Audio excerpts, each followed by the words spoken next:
Boa noite, irmãos. Sejam todos muito bem-vindos hoje. Sintam-se acolhidos por esta casa. Então, como o colega Alexandre falou, hoje cabe a mim falar sobre o capítulo de número 5, cujo título é Bem-aventurados os aflitos. Esse capítulo, ele traz um estudo das causas aparentes e não tão aparentes dos nossos sofrimentos. Mas antes de tudo, ele começa o capítulo nos interrogando, colocando algumas questões para que a gente possa pensar. Por exemplo, por que algumas pessoas nascem na opulência e outras na miséria? Por que há tantas desigualdades sociais no mundo?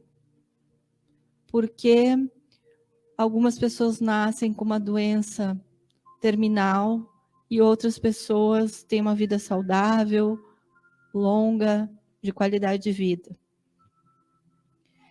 Então, a gente pode entender essas perguntas através da justiça das aflições, que a gente pode perceber que se existe uma causa, né, para algum efeito, essa causa deve ser justa, porque Deus é todo justiça e bondade. Então, se Ele é todo justiça e bondade, essa causa ela não pode ser injusta, ela não pode ser leviana, ou que a gente possa esbravejar contra elas e não entender completamente. Então, começando a entender um pouco isso, nós temos as causas atuais das nossas aflições, que são as causas que nós temos no nosso momento presente aqui agora. Então, significa que ou pelo nosso caráter ou pela nossa conduta, de acordo com as escolhas que nós fazemos, nós temos consequências. E essas consequências, elas podem nos trazer sofrimento. E se nós temos, então, escolhas, nós temos aquilo que nós aprendemos no Espiritismo, que é o livre-arbítrio. E Deus nos deu o livre-arbítrio para que nós possamos ter a consciência e o discernimento entre o bem e o mal, entre o certo e o errado, e isso nós temos encravado na nossa consciência desde que nós nascemos. Às vezes a gente pode pensar que não, né, que nós temos que aprender o que é certo e errado com os nossos pais, mas nós temos sim o cerne disso na nossa consciência. Mas muitas vezes nós temos que despertar esse potencial de consciência para que a gente possa, então, conseguir discernir, né, e fazer escolhas mais salutares. Então, muitas vezes a gente pode pensar que a gente não conseguiu determinada questão, um trabalho, um relacionamento, alguma situação específica, porque a gente não teve perseverança, ou porque a gente não foi tão tolerante assim como deveria ser, ou porque determinada situação nos levou a fazer determinada questão. Então, são todas causas desta vida e que nós temos a possibilidade de mudar. Isso é o mais interessante, que está dentro da nossa responsabilidade de mudança. No momento que a gente se dá conta que a gente tem aquela parcela de livre-arbítrio que Deus nos dá. Então, nem tudo é destino, como a gente pode pensar. Nem tudo é o acaso, nem tudo está predestinado. Nós temos também a possibilidade da escolha, a possibilidade de mudar determinada situação. A gente não precisa viver sofrendo, né? Se a gente se dá conta, a gente pode ter um caminho em busca da felicidade também, mesmo que essa felicidade seja relativa, porque a gente sabe que a felicidade não é desse mundo, né? Como dizia Jesus. Então, nós temos também, por um outro lado, as causas anteriores das aflições, que significa que as causas começaram lá atrás, em uma vida passada. Como nós sabemos da pluralidade das existências e da predestinação do planeta Terra como um planeta de prova e expiações ainda. Então, nós sabemos que se nós não fizermos nessa vida alguma coisa errada, né, e a nossa vida não dá certo, muitas vezes a gente pensa, poxa, estou fazendo tudo certo, né, estou indo pelo caminho correto, estou com boas companhias, estou com um bom emprego, mas por que aquilo não vinga, né? Por que aquilo não dá certo? Porque muitas vezes acontece de ser alguma coisa lá atrás, de uma vida passada que nós fizemos, algum erro, alguma coisa que ficou em débito, e que hoje vem a cobrança, né? Vem ação e reação, vem o efeito daquela causa.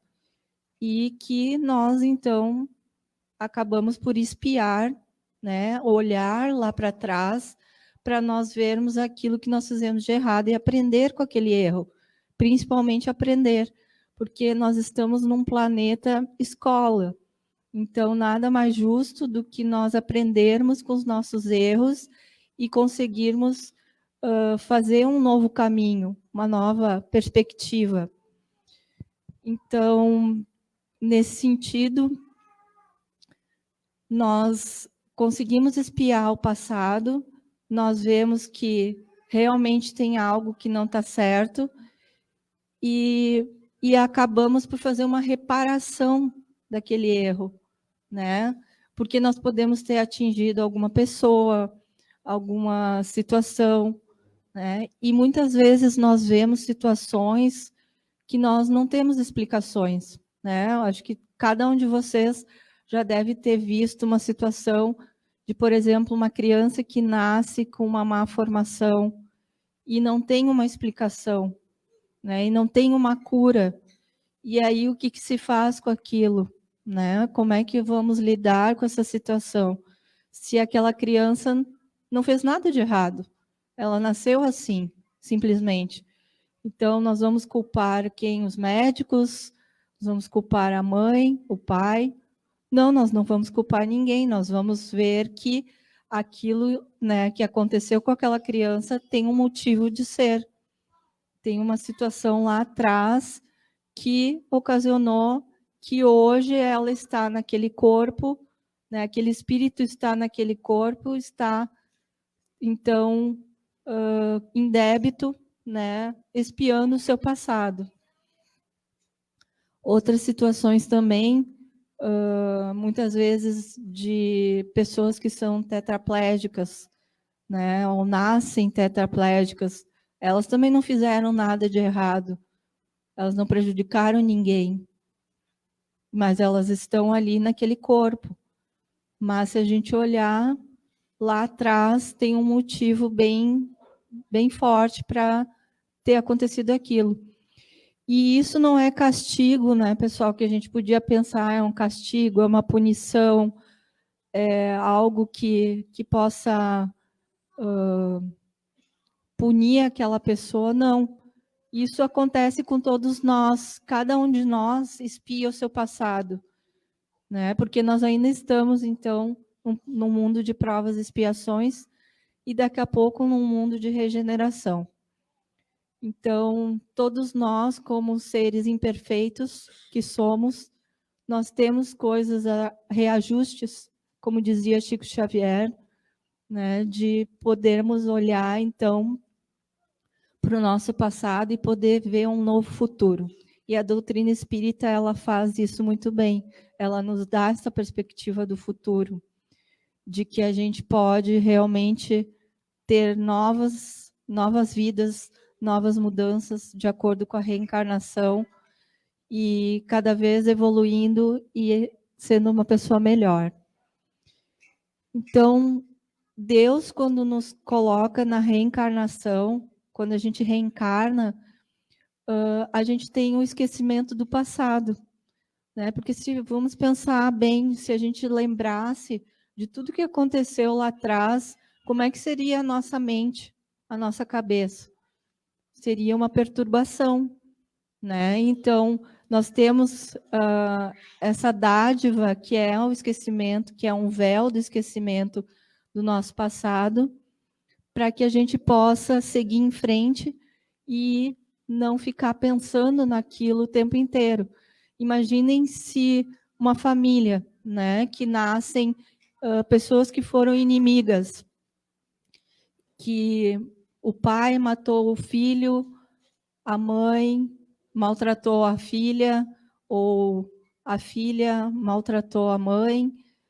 Como ficaria isso na nossa cabeça se a gente tivesse essa consciência o tempo inteiro?